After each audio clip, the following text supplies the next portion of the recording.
आप सोच रहे होंगे कि मैं क्या सोच रहा हूँ। मैं सोच रहा हूँ कि आज कैसे महाराज बिना मुझे साथ लिए पड़ोसी राज्य के राजा से मिलने चले गए। वैसे महाराज जैसा शूरवीर तो कोई नहीं है, लेकिन फिर भी मन में कुछ गड़बड़ लग रही है। खैर, जो होगा देखेंगे, और देखेंगे तो जानेंगे, और जानेंगे तो समझेंगे।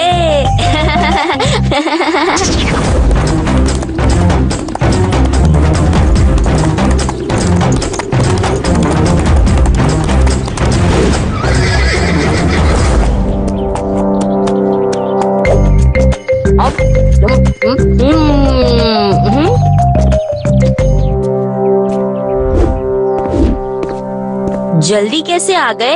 ये हमारा महल है, हम यहाँ जब चाहे तब आ जा सकते हैं। तुम कौन होते हो हमसे पूछने वाले? सेनापति, हम अपने राज्य की सीमाओं को और बढ़ाना चाहते हैं। लेकिन महाराज, उसके लिए तो हम जानते हैं, उसके लिए हमें पड़ोसी राज्यों पर आक्रमण करना होगा। सेनापति, इस सप्ताह के अंत में ही सेना को हमारी सीमाओं से लगे सभी राज्यों पर आक्रमण करने का आदेश दे दो। जाओ। महाराज क्षमा कीजिए, मैं आपकी इस बात का विरोध करता हूँ। आक्रमण अपनी रक्षा के लिए शत्रुओं पर किया जाता है, मित्रों पर नहीं। तेरी ये मजाल कि तुम मेरी बात का विद्रोह करे। तू देशद्रोही है। ठीक है, रुको, मैं इसे खत्म कर देता हूँ।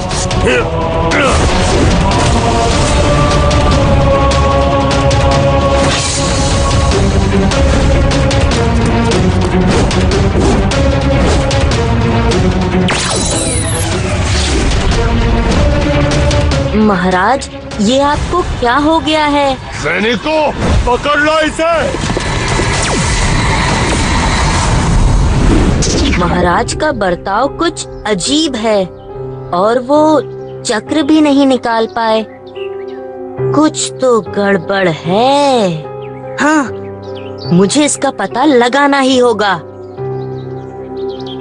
रे अंगूठी, खोल दे तू ये राज, क्यों बदले बदले से है महाराज। ये तो काला पहाड़ है। और ये क्या? ये कैसी अजीब सी चिड़िया है? इस राज को जानने के लिए मुझे काले पहाड़ पर जाना होगा।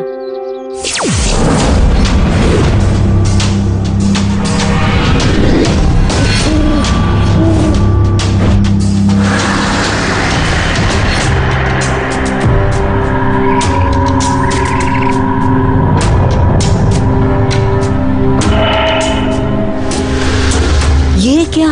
चमचम चुड़ैल, खोपड़ी और डम डम दमा की लाश। जरूर ये जाल इन्होंने ही बिछाया होगा, पर मामला क्या है? कब से इस विक्रम की पहरेदारी कर रही हूँ। यहाँ बैठे बैठे मुझे तो नींद आ रही है। यहाँ हम कर रहे हैं पहरेदारी, वहाँ ले रहे हैं महल में दमाद, निंदिया प्यारी। तो ये बात है, अब कुछ कुछ समझ में आ रहा है। घबरा मत, एक बार राजा विक्रम और मुंजा खत्म हो जाए, फिर उस महल में जाकर हम सोएंगे। इन लोगों को तो चैन की नींद सुलानी ही होगी।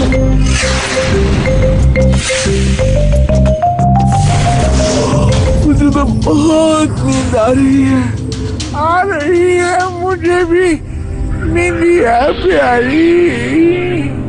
देख आ गई निंदिया प्यारी।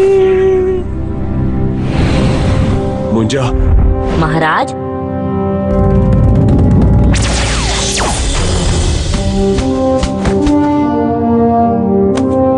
महाराज आप चिंतित न होइए, अब मैं आ गया हूँ। वाह मुंजा, तुम फिर से ठीक समय पर आ गए। अब इसके पहले कि वो जाग जाए, जल्दी चलो। उसकी चिंता मत कीजिए महाराज, वो लोग लंबी नींद सोएंगे, नींद की रेत। शाबाश मुंजा, पर तुमने मुझे ढूंढ कैसे लिया? कुछ अपनी होशियारी से, बाकी अपनी अंगूठी की मदद से। ये तो बताइए महाराज, आप इस शरीर में आए कैसे? भलाई करने गया और डम डम डमाक की जाल में फंस गया। उस दिन जब मैं काली माँ के मंदिर से पूजा करके वापस लौट रहा था तो मुझे कहीं से रोने की आवाज सुनाई दी। झाड़ी के पीछे झांक कर देखा तो एक अजीब सी चिड़िया रो रही थी और फिर उसे पूछने पर पता चला इस मनहूस राज्य में आके घोंसला बनाते मेरे पति की मृत्यु हो गई। अब मैं और मेरा बेटा जी कर क्या करेंगे? मैंने उसका घोंसला बनाने में मदद करनी चाहिए, लेकिन उसने मुझे ये कहकर रोक लिया कि हम सिर्फ अपने पति के हाथ से बने घोंसले में ही रहते हैं। अब ये संभव नहीं है राजा विक्रम। यहाँ रोते रोते मुझे भी मेरे प्राण त्यागने होंगे। तब मैंने इंद्रदेव के दिए हुए मंत्र से उसके पति के शरीर में प्रवेश कर लिया। ओम यम क्लीम फट, ओम यम क्लीम फट।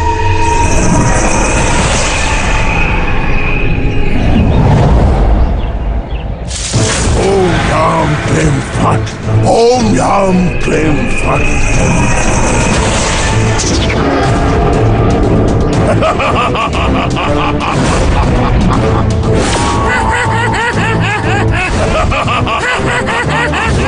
मैंने भागने की कोशिश की पर उसके जादू के बल से डमडम ने मुझे अपने वश में कर लिया और यहाँ कैद कर दिया।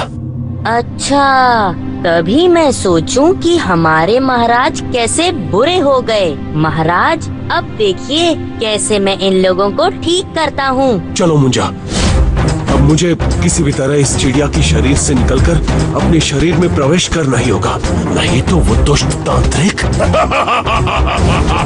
यहाँ से बच के नहीं जा सकते।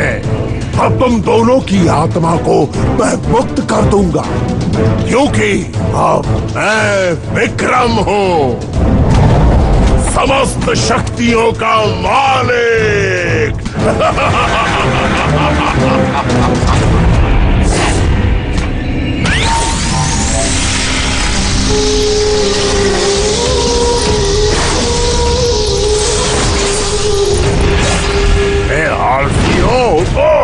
वो मुंजा यहाँ आ गया है। क्यों उठा रहे हो वो डमडम? तुम मुझे नहीं मार सकते क्योंकि ये शरीर विक्रम का है।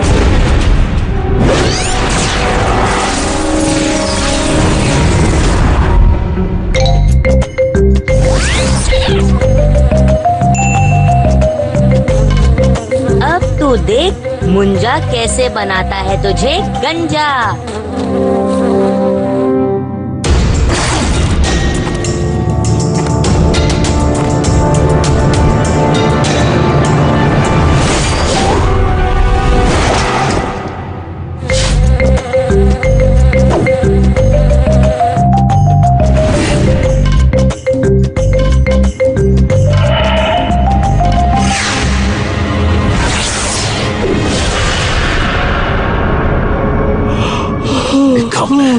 किसी काम के नहीं, अब मुझे ही मुंजा को खत्म करना पड़ेगा।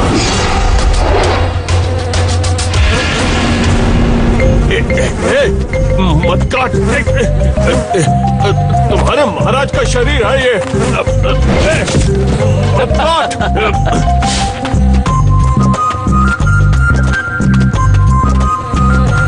मुझे इस शरीर से निकलना ही होगा। ओम यम क्लीम फट, ओम यम क्लीम फट, ओम यम क्लीम फट, ओम यम क्लीम फट।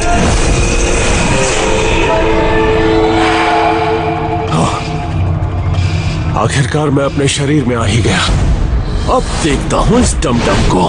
हिम्मत है तो उठा तलवार और मेरे वार का सामना कर। हमारे वार का सामना महाराज? तेरा सारा खेल खत्म कर दिया मुंजा।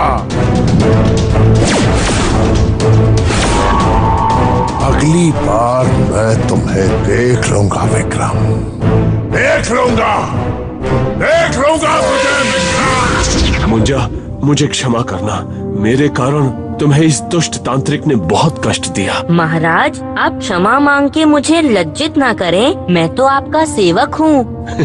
सेवक बाद में, पहले मित्र।